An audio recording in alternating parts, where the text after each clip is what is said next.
दोस्तों 1.3 बिलियन लोगों से ज़्यादा आबादी के चलते भारत ब्रांड्स के लिए एक ल्यूक्रेटिव मार्केट है। नेस्ले, ब्रिटानिया, डाबर, पतंजलि, हिमालय जैसे भारत में सिर्फ फूड और पर्सनल केयर सेक्टर में 100 से भी ज़्यादा ब्रांड्स हैं। ज़्यादातर ब्रांड्स ना तो हेल्दी फूड प्रोडक्ट्स बनाते हैं और ना ही सेफ कॉस्मेटिक्स। कुछ ही ऐसे ब्रांड्स हैं जो जेन्युइनली अच्छे प्रोडक्ट्स बना रहे हैं। मगर ये वीडियो जेन्युइन ब्रांड्स के बारे में नहीं बल्कि ऐसे ब्रांड्स के बारे में है जो दिखाते तो ऐसे हैं जैसे बहुत जेन्युइन प्रोडक्ट्स बना रहे हैं, मगर एक्चुअल में अपनी चीप मार्केटिंग के तरीकों से लोगों को बेवकूफ़ी बनाते हैं। इस वीडियो में मैं ऐसे ही 3 ब्रांड्स को एक्सपोज करना चाहता हूं। दोस्तों अगर आप जानना चाहते हैं कि कौन से हैं वो 3 ब्रांड्स तो देखते रहिए इस वीडियो को। Hello friends, welcome to FitTuber Hindi. दोस्तों आजकल कंपनीज कुछ भी कर जाती हैं बस ये दिखाने के लिए कि जो वो बेच रही हैं वो जेन्युइन प्रोडक्ट है। क्या आप जानते हैं कि कंपनीज को अलाउड होता है कि वो कुछ भी कहें अपनी एडवर्टीजमेंट्स में या फ्रंट लेवल पे, बेशर्ते वे अपने इंग्रेडिएंट्स को करेक्टली मेंशन कर रही हैं पैक पर। इसलिए एक जागरूक ग्राहक होते हुए हमारा ये फर्ज बनता है कि हम उनकी एड्स को महत्व ना दें बल्कि इंग्रेडिएंट्स पढ़ने की आदत डालें। आपका काम आसान करने के लिए मैंने 3 ब्रांड्स चुने हैं जो कि बहुत कॉमन हैं, बड़े पॉपुलर हैं और जो कि अपने प्रोडक्ट्स की तारीफों के पुल बांधते नहीं थकते, मगर असलियत में इनके प्रोडक्ट्स आपके पैसों के लायक नहीं हैं। शुरू करते हैं नंबर 3 से जो कि है एमवे। दोस्तों क्या आपको 90s का वो टाइम याद है जब एमवे के रिप्रेजेंटेटिव्स हमारे घरों में अपने प्रोडक्ट्स की डींगे मारने के लिए घुस जाया करते थे? मैं हैरान नहीं होऊंगा अगर आप भी उनकी चपेट में आ गए हों। एमवे यानी कि द अमेरिकन वे एक अमेरिकन कंपनी है जो खासकर मल्टी लेवल मार्केटिंग टेक्निक से हेल्थ, ब्यूटी और होम केयर प्रोडक्ट्स बेचती है। भारतीय घरों में सबसे पॉपुलर और बड़े आमतौर पर यूज किए जाने वाला एमवे प्रोडक्ट है ग्लिस्टर टूथपेस्ट। एमवे रिप्रेजेंटेटिव्स ने इतनी सफाई से ब्रेन वॉश किया है कि आज भी कुछ लोग इस टूथपेस्ट के बढ़िया होने की कस्में खाते हैं। मैं दावे से कह सकता हूं कि ऐसे लोगों ने कभी भी इस टूथपेस्ट को उल्टा करके इसके इंग्रेडिएंट्स को नहीं पढ़ा, वरना कोई भी इतना विषैला टूथपेस्ट क्यों ही यूज करेगा। इसके इंग्रेडिएंट्स को देखते हुए अगर इसको वर्स्ट टूथपेस्ट इन इंडिया का दर्जा भी दे दूं तो वो भी एग्जैजरेशन नहीं होगी। एमवे के सभी पर्सनल केयर प्रोडक्ट्स के इंग्रेडिएंट्स को अच्छे से चेक करने के बाद मुझे कोई डाउट नहीं है कि ये भारतीय मार्केट में सबसे खराब प्रोडक्ट्स हैं। इनके प्रोडक्ट्स में किसी भी और ब्रांड के मुकाबले ज्यादा हार्श केमिकल्स हैं। एमवे के इतने महंगे प्रोडक्ट्स पर खर्चा करने से अच्छा तो मैं कोई भी और नॉर्मल इंडियन प्रोडक्ट खरीदना पसंद करूंगा। आप खुद ही एमवे की एटीट्यूड सनस्क्रीन को किसी भी और सनस्क्रीन से कंपेयर कर लो, आप पाएंगे कि ना ही केवल ये महंगी है बल्कि इसमें कई ज्यादा सस्ते ग्रेड के जहरीले केमिकल्स डाले गए हैं। और सिर्फ सनस्क्रीन ही नहीं, ये बात इनके शैम्पू और क्रीमों के लिए भी सच है। एमवे की एड में कहा गया है कि इनकी एटीट्यूड क्रीम देती है ऐसी चमक जो पूरे विश्व को उज्जवल कर दे। माफ करना, लेकिन ऐसी 18 जहरीले केमिकल्स वाली क्रीम को यूज करके विश्व का तो पता नहीं, लेकिन आपके चेहरे का ग्लो जरूर उड़ जाएगा।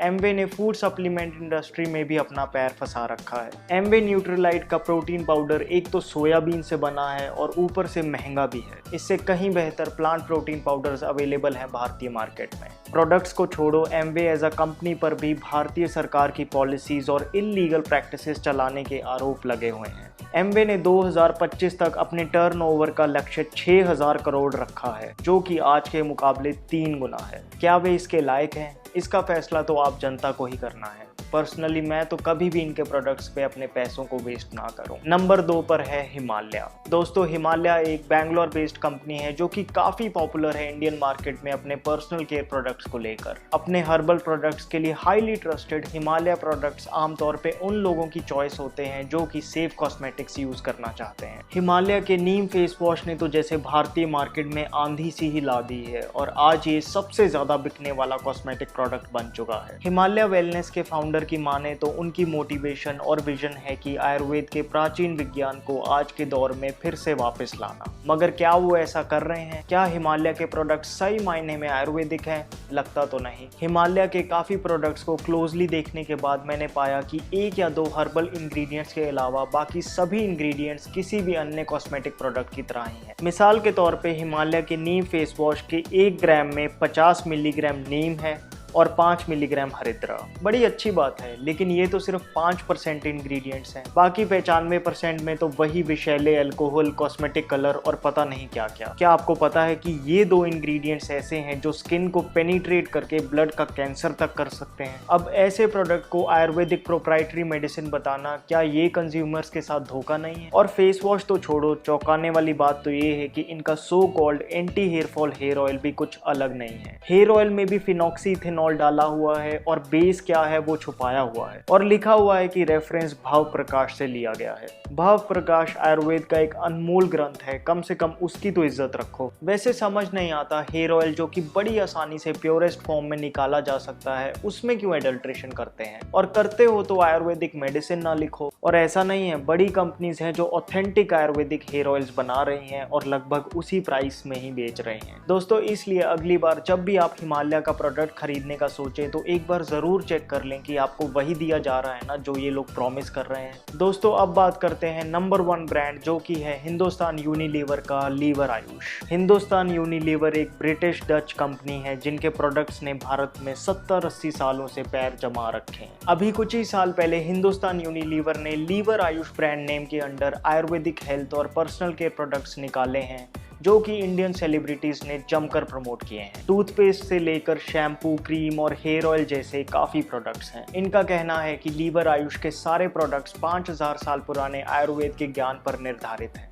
अच्छा, देख लेते हैं। बात करते हैं लीवर आयुष टूथपेस्ट की। कुछ 5-6 हर्बल इंग्रेडिएंट्स के अलावा इस टूथपेस्ट में अल्कोहल, कॉस्मेटिक कलर्स, फ्लोराइड डाला गया है। बाकी बेस क्या है उसके बारे में भी नहीं बताया। जहां तक फ्लोराइड की बात है, मॉडर्न डेंटल डॉक्टर्स तो कहते हैं कि फ्लोराइड बहुत जरूरी है, मगर आयुर्वेद फ्लोराइड से दांत साफ करने को नहीं कहता क्योंकि वो पॉइजनस है। क्या आपको पता है कि सिर्फ 2.8 ग्राम फ्लोराइड निकल जाने से इंसान की मौत हो सकती है? और छोटे बच्चों की तो जैसे आदत ही होती है टूथपेस्ट खा जाने की। लीवर आयुष की सोप्स भी बहुत ही पॉपुलर हैं आजकल। वैसे आयुर्वेदिक साबुन तो बहुत मिलते हैं। मतलब सिर्फ हरी पत्तियां दिखाने से कोई आयुर्वेदिक नहीं बन जाता। एग्जैक्टली। सही आयुर्वेद है लीवर आयुष। अच्छा, तो दोस्तों, ये सोप के अगर आप इंग्रेडिएंट्स चेक करेंगे तो आप पाएंगे कि इसमें 99% इंग्रेडिएंट्स क्या हैं ये पता ही नहीं। वही 2 पत्तियां डाल देने से कोई सोप आयुर्वेदिक तो नहीं हो जाता। चलो एक बार के लिए मान भी लें कि सोप बेस 100% आयुर्वेदिक होगा, लेकिन कॉस्मेटिक केमिकल कलर्स तो डाले ही हैं। बाकी मेरा तो मानना यही है कि अगर सही इंग्रेडिएंट्स डाले हैं तो छुपाने की क्या जरूरत है? आयुर्वेद का दिखावा क्या करना?